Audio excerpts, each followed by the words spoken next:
সঞ্চয়পত্র করতে গেলেই এখন সমস্যা হচ্ছে মোবাইল নাম্বার নিয়ে। কী হয়েছে মোবাইল নাম্বার? মোবাইল নাম্বার নাকি রেজিস্ট্রেশন করা নাই। এটার সমাধান কি? এটার সমাধান হচ্ছে আপনার এনআইডি দিয়ে আপনার মোবাইল নাম্বার রেজিস্ট্রেশন করে থাকতে হবে, তাহলে আর কোনো সমস্যা হবে না। কিন্তু যদি সমস্যায় পড়েই যান তাহলে কি করবেন? তাহলে করবেন হচ্ছে আপনি যেই নাম্বারটি ব্যবহার করছেন এই নাম্বারটি কার নামে রেজিস্ট্রেশন করা সেটা দেখবেন। যদি এমন হয় যে আপনার পরিচিত কারো, তার নাম থেকে আপনার নামে রেজিস্ট্রেশন করে নিতে পারবেন, তাহলে কোনো সমস্যা নেই।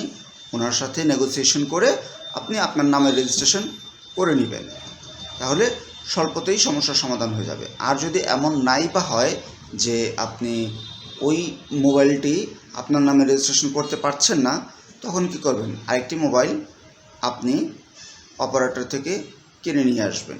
আনার পর সেটি আপনি সঞ্চয় অফিসে যাবেন এবং সেখানে গিয়ে এই মোবাইল নাম্বার পরিবর্তনের জন্য আবেদন করবেন। মোবাইল নাম্বার যখন পরিবর্তন হয়ে আসবে তারপর থেকে আপনার আর এই রিলেটেড কোনো সমস্যা থাকবে না। That's final.